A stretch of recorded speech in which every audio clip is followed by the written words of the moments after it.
Hello everybody again. Now I sit here again and this is part 2 with George Badesire from Östersund. Yes. In Sweden we say Östersund and it means the eastern, like sand is when something goes in the ocean like this. I never knew that. No, you know it, but it was very hard to explain in English. Okay. But we will try to talk English in this part 2, and then we will send this series when we have done part 3 on Swedish too, and it will be maybe some other subjects. We never know what we are told to say. It just comes. Yeah, because we don't write anything. No, it doesn't write. It's just coming. And that's maybe good, because if we write it, we maybe would talk for 3 hours and it could be a little bit too long. But you came to Sweden, we said in the last part. Yeah. And how did you come into the society? What kind of integration did you have? Yeah, for integration, it was not easy because, when you come to Sweden and you are not refugee, you are not refugee who has been seeking for asylum, or you are not refugee that you came through UN, then it's painful because you don't have any help at all. The only help you have is to go to SFI to learn, that is Swedish for immigrant, to learn Swedish. That is the only help. You don't get any money, you don't get any support from anyone, only the language. And for me, when I came here, so I was at SFI 8 hours every day. 8 hours reading Swedish myself with a teacher. We have one teacher plus almost 15 to 23 students were sitting there. So mixing with people. So it was not easy because you have to learn yourself. You have to learn. And we started from, A level. Yeah, I was in B level, but we started from A because I wanted to learn a lot and I wanted to really learn Swedish so that I can speak freely. Mm-hmm. Did you work in the beginning after you learned? Yeah, after, when I've been in Sweden 5 months, so I got job at daycare. I got job at daycare, but they loved me very much. And once they knew that I didn't have income here, so the children loved me so much because I used to work with UN, as I said in the first video. So, and I work with UNICEF and work with street children. I myself, I lived in street for a period because it was misunderstanding between me and my father. And I was in street almost for 6 months. When I have money, my father had money, but I have to be with those children outside because I loved them so much. So when I came to Sweden, I thought I would work with children, but it was not easy to help them, to educate them, because I'm not their parent. And in Sweden, you don't educate someone's kids. You become like, you take a part, so it was not easy. So I said, no, I cannot work. But I got permanent job when I was in Sweden 5 months. So I said no because I couldn't speak Swedish. Yeah. And when you comes to Sweden, you probably need to learn the language, and then you can maybe get the education or get a job. And do you have any tips to people that comes from other countries and doesn't talk Swedish, how to adapt to the society? Yeah, for me, when I came to Sweden, I didn't, as I said before, I didn't know that I would stay here long. I didn't know that I would stay more than 3 months. I knew that I'll go back to my home country because there I have my house, not one house, 2 houses, plus other lands to build, car, good job of UN. I had salary every month. So when I came here, that I'm just coming, I'll go back again to my home country. But later when I found out that I cannot go back now because of the war in Congo, so I decided to stay here. And to stay here, step number 1 is to learn the language. That is the first priority for me, language. And I did that. I went to SFI and I learned Swedish for 9 months. And then number 2 was to work. I need to work. yeah, and to work. As I said before, I got job, but I didn't speak Swedish. So I said no, I have to learn Swedish. Then I was asking what to do in Sweden. Yeah, and they said that you can work with old people, and I loved to work with old people because in my tradition, in my country, my culture, we respect old people. If someone is 1 year plus than mine, that person is elder brother or elder sister, direct from 1 year. So those old people, I owe them a big respect. So I said, okay, I will do this. I tried. Oh, it was perfect. After 2 months, they said maybe we'll give you a job here. That time it was very good. I mean, I can say in Sweden integration was very, very, very good. That time 2005. So I said no. I have to go to learn this. I have to go to this health program. So I went to learn, and it was a program for 2 years. But because I could speak Swedish, you see now, the best things I did is to learn Swedish. I was learning Swedish. I put my phone in Swedish. TV, it was on Swedish. I started to read Swedish books. I was speaking Swedish with everyone. I stopped to speak English because even English was not my first language. I speak French and Kiswahili. So I was just doing everything in Swedish. 9 months, I started to speak. I started to speak Swedish very well, and I went to school. I started these studies of what they call omvårdnad, so health program, to become a nurse assistant nurse. And the program was for 2 years, but I did mine for 1 year because they said that you have high level of Swedish. So I did for 1 year, and I got my certificate, and I started to work. Yeah. But I think you're a helper because you want to help children, you want to help old people, and you want to give people knowledge. And you even care about gorillas, I know. Can you tell me about gorillas? Yeah, gorillas, when I was 13 years, before, when I was 11 years, wait, when I was 13 years, because when my mother left my father, my father sent us to the village, to my mother's village, because my mother, she was born in the village called Katana in Bukavu, Kivu, South Kivu. So, and I went there. My uncle, he was a conservator in the national park there in Kauzi Biega and that area. So I used to meet gorillas. Gorillas, they're coming every evening home and steal bananas. So we see gorillas take stones and chase them out like that. So I loved gorillas very much. And then I can start to develop this to become a tour leader. As my father was an artist, myself, I knew how to make the baptist and all the what can I call, the decoration, the tableau and things like that. So I went now I trained myself. I decided to become a tour leader. I started to lead tourists in Goma. And so many tourists came to me because I was young, and they thought that I was very clever, I was intelligent, to ask them, I want to take you to Gorilla National Park, I want to take you to volcano, the volcano eruption, the volcano that is active volcano. So, and I created my own company taking tourists, and that time we had more than 500 visitors in Goma, tourists from different countries, almost the whole world. So I started to guide them, national park, visiting gorillas and visiting lions, antelopes, giraffe and elephant and so on, and Lake Kivu, Green Lake. I created my own place so they can go and visit pygmies in a place I don't want to tell you the name. It's my own place. So, and it was fantastic. I got a lot of money in that age of 13 years.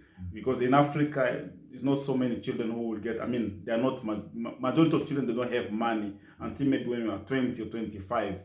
They can give you, father can give you pocket money, but you have to create your own money. Yes, and if you help people with small problems, you make small money. Yeah. And if you help people to solve big problems, you have big money. Yeah. So I started to help people when I was because I felt the emptiness when my mother went, and I have my own brothers, 2 of them, and one died, as I said before.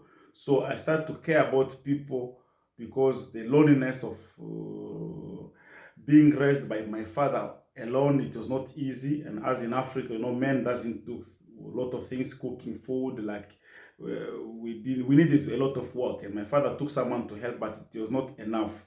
So I started to feel like I have to live in the family, I have to help people. So, and I started to support other children. But 1994, that is time now I started to help people because of this war in Rwanda. I saw so many children outside, their parents have died in the street, children, they are crying themselves. They are 1 year, 6 months, their mothers died. So that made me to start to help people, and I supported 20 children, and now they are adults. They are, yeah. That would help me to start to even help children in different organizations, orphanage, and so on. Yeah. And now we are in Sweden, and it's so interesting when you talk about your previous life in Africa, but actually you have plans for Africa and for Östersund too. What's happening in Östersund? Because after you tried normal jobs, you got into something bigger. And what happened in your life when you started to got visions about what you're doing today? Yeah, so that came when I was studying this health program, if I can call it like that. So I was in school, and I felt that something strange, because I'm a believer, I believe in Jesus Christ, but so many people didn't have that faith. But I saw other people practicing their faith. Well, I said, okay, it's okay. But then I didn't care so much, because when I was in Sweden, I didn't live my Christian life a lot. I used to go to church Sundays and go back home. But after my studies, I got a job, a permanent job. That was 2009. 2009. And 2010, I was deciding, because divorce came with my Swedish ex, who was my wife. When divorce came, I decided to go back to my home country, because my plan was not to stay in Sweden. So I decided I have to go back to my home country. I told my children, there was 4 children here. I told them that we have to go back home next year. When it's summer, we go back home to our country, because we have everything there. And here we don't have everything. Then in April 2010, 23rd April, then I received a vision where I saw it was like catastrophic in this Sweden, and people was running, people was out from the apartment, people was in big worries and fears. It was like a war. It was like what you saw like just few days ago from Afghanistan. It was the same like that. People are outside, people are running for their life. And then I heard a voice from right side telling me that those are my people who are dying in sins. And if you listen to me, if you allow me, I will help them. I will take good care of them. I will help them. I will heal them, and let it be a revival. So me, I didn't understand what he said, but I heard what he said. Then I said, but those people is like a catastrophic happening. They need help. They need humanitarian help. You know that I've been working with different NGOs. I just know that humanitarian help can help those people. Then he said again, second time and third time. I knew that this is something else. So, and this vision came when I was in the helicopter, and the helicopter you could see down is like a mirror. You can see down there. You can see what is happening in the earth. So, and when I woke up next day, I should go to work. I should work 7 a.m. to 3 p.m. At my workplace. I went to change the dress for the work, for the uniform. And the same voice again said to me, these are my people who are suffering. They are dying in sins. If you allow me, I will heal them. I will take a good care of them. I will bless them, because they don't need financial blessings. And then it will be revival. So Now I knew that this was God because I've heard him before. Can I Yeah. say something? Because Yeah. you have now touched the most important thing to make it change, to definite the purpose. Yeah. And we can call it for goal setting. It's okay if you want, but let's say goal setting. And I want to ask you, if your purpose is to get the black car, or if your purpose is to get the house, are you ready to go up 6 a.m. to fulfill your mission to get this goal? So I talk about definite a purpose. And what I mean with that, it must hurt, it must make you cry, it must make you try, it must make you to wish and go for the goal. So it needs to be bigger than you. And if you see your family, you see your neighbors, and actually you see the whole of Sweden, then you have a very big purpose. And now you also told me about the next step, how to get into the mission. So now you can continue. Yeah.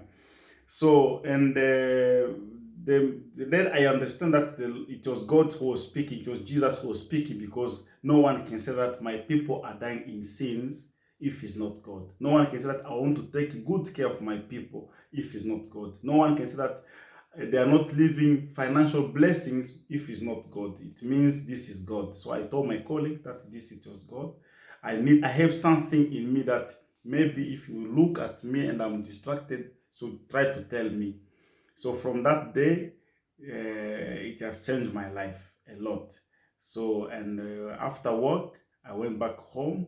When I reached home, and he spoke again the same word, the same voice came again when I was dishing before serving my children food, evening food. So that is where this main vision of Revival Church started. Yeah. But how did you start the church? Did you get a counter? Did you get people you work with? Do you hire some church? And how did you get connected to the right people to start work on your vision? Yeah, at that time I didn't understand that it would be a church or if it's the church, because I myself, I thought, I knew that is speaking to me and is about revival and about care for the people. So I called, I went home, I prayed, I asked, nothing happened. Then next day he spoke to me that you have to call people and tell them. I was fellowshipping in Bethel Church, and at the same time I was fellowshipping in Pentecostal Church, because we created a choir and we were singing in two churches. So then I got the name of the people that I have to call, some of the people, and other people I just called them myself and told them about the vision. They came home different times, but all of them, they give appointment that they will meet me in this time. So we met, we prayed, and there is where I told them that the Lord is speaking to me, he's speaking to me, and he's telling me about this city, he's telling me about this country, this is a vision. They said, okay, we'll pray with you. If you just say a revival prayer group, we'll pray together with you. We have our fellowships, but we will come here and pray with you. So we started in balcony at my place, praying 1 hour, 2 hours, 3 hours, 4 hours, sometimes 7 hours. So that is how we started. And it was like one Wednesday, next time Saturday, because Sunday people, they have to go to their churches. Yeah. And now you're into step 2, to make a plan. Yes. And you need a plan, because if you only have a vision, you cannot continue to make a plan. And when you have made a plan, you take help from other people. Yeah. And it's like, if you want to be a bodybuilder, you ask a person that have been a bodybuilder. Yeah. You doesn't ask a police if he's the bodybuilder. Yeah. Or if you got some problems with the law, you go to a lawyer. You doesn't ask an ice hockey player. No. But if you want to learn how to play football, for example, you talk with a football player. Yeah. You doesn't talk with a doctor, because they doesn't know anything about football. Yeah. So here it's to find the right characters and also have a mentor, and that's someone that have done the journey, and to also have a big faith. And if you have a faith in God, the Holy Spirit, and the Son of the God, you also have help from there. But now it comes to the next step, and that's action. Yes. How did you do? So I didn't know what to do. We continued to pray 3 times a week, and people was being healed, people was being restored. Those people who came to us in my home, at my home and balcony, we had a lot of prayers. People was delivered, people was restored, as I said, people they got jobs and so on, to those who were immigrants. And then after 6 months, or let me say 7 months, from April to November, then the Lord now confirmed that this is a church, and he gave the name Universal Revelation Revival Church. And that's where we started now activities with the people who was there. They knew that the Lord has been spoken. Many of them, they received vision and confirmation, and with this joined me, we will start to pray. So I went now to Bethel Church and Pentecostal Church and tell them goodbye, because the Lord has given me vision, and I have to do what the Lord have said for this country, Sweden. So we started now to pray more and go out and evangelizing to people, and the church become attractive in the city of Östersund. And then you are into active, to action, to massive action. And if it doesn't work, then you go back to the purpose again. Because you have the power in the purpose. And if you make a plan and it doesn't work, you go back and redefine the plan a bit and make some small changes. And then you go out to action again. So you always keep yourself with a purpose, with a vision. And this must be strong, else you will not start. And I mean, it took 6 months for you to, let's say, make the plan. And some people, they doesn't even have a vision. They doesn't even have a purpose to do things. They sit and wait. Maybe a new government, maybe a new pastor, maybe something will come from outside. And you cannot affect the outer circumstances. You can only affect your mind. And now we have a virus here in Sweden, and I think in other places. And this is a perfect time to make a change when other people wait. So now you was into the last thing, to go out in mission, and that's massive action. Because when I was into bodybuilding, I had to go to the gym 6 days a week, 1.5 hours a week. Before competition, I trained 4 to 5 hours a day. I was doing cardio, aerobics. I was on a very strict diet all the time, and I couldn't party. I couldn't meet so many friends. I sometimes not even had time to clean my home properly, because I know I will not be successful in bodybuilding by have a clean home. But you have a wonderful wife, and you have kids, and you have a wonderful church. And I will give you a tip. Because this man have written this book, and this is uppenbarelse, and it means revelation in English. So if you want to adapt to Sweden, you learn Swedish or read this. Or maybe it will come out in English. It will come in English. We will print English version, even Swedish, because I wrote this Swedish. It's not like us, it's an immigrant Swedish, but we are going to make this, rewrite again this book, and even English, and it will be perfect English. So it will come, I believe, by next year we will have a new book. But you're a mimigrant, because you try to mimic Swedish as good as you can. I did my driving lessons in Swedish, because I want to learn Swedish. I stay in Sweden. If I stay in Sweden, I have to speak Swedish. I know that there is a lot of, I will meet people who speak Swedish. I'm in Sweden. The only language is Swedish. So, and that's why I wrote even the book in Swedish. So I try to do everything in Swedish, because I'm in Sweden. It is part of integration, and I'm preaching in Swedish now. more than, I mean, in the church I preach in Swedish, and I love to preach in Swedish because I learn a lot of words, new words every time. And I do many films in English, so I hope you understand me. So, I'm leaving Sweden, and George is integrating, and I'm immigrate Sweden almost. No, but I believe in my country, and I love my country, and I'm ready to die for my country, but I'm also ready to die for my freedom and the truth I believe in. Yes. But in the next film, now we have done a pretty long movie again. Yeah. I think this is fun. We cannot end it. No, we cannot end it. But in the next film that we will do pretty soon, it will come on a YouTube first and then on a Facebook close to you. And George will also share them in his ways and his forums. Yeah. But the next film is more about the future. And I will ask George what he sees for the future, maybe for himself, maybe for his church, maybe for faith in Sweden, what kind of faith, and also we will probably discuss faith in fear, because it's happening big things in the world now. Yeah. Because we have a virus in Sweden, and if you have a virus too in your country, you just raise your thumb.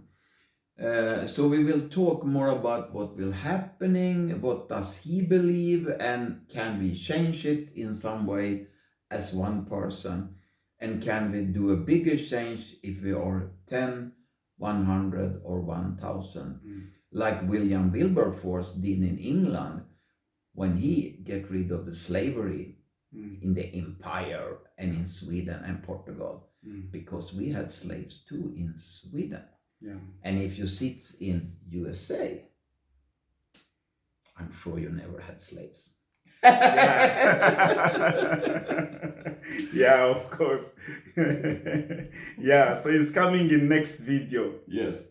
And then I thank you very much, and I hope that this day, this evening will be the best in your life forever. Yes. And then it will be even better. Don't you think? Yes, I do that. I believe that it will be a big change. Bye. Bye-bye.